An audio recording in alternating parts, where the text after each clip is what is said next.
بسم اللہ الرحمن الرحیم۔ السلام علیکم ورحمۃ اللہ وبرکاتہ۔ حدیث نبوی صلی اللہ علیہ وسلم ہے، میں عبداللہ بن عمر رضی اللہ تعالیٰ عنہما کے ساتھ مدینہ تک رہا۔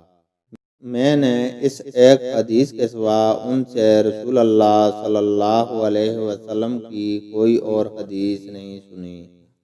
وہ کہتے تھے کہ ہم رسول اللہ صلی اللہ علیہ وسلم کی خدمت میں حاضر تھے کہ آپ صلی اللہ علیہ وسلم کے پاس کھجور کا ایک گابا لایا گیا۔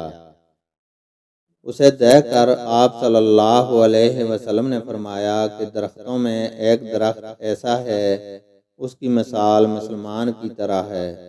ابن عمر رضی اللہ تعالیٰ عنہما کہتے ہیں کہ یہ سن کر میں نے ارادہ کیا کہ عرض کروں کہ وہ درخت کھجور کا ہے، مگر چونکہ میں سب میں چھوٹا تھا اس لیے خاموش رہا۔ پھر رسول اللہ صلی اللہ علیہ وسلم نے خود ہی فرمایا کہ وہ کھجور ہے۔ اللہ تعالیٰ سے دعا ہے کہ وہ ہمیں قرآن اور حدیث کو سننے، سمجھنے اور اس پر عمل کرنے کی توفیق عطا فرمائے، آمین۔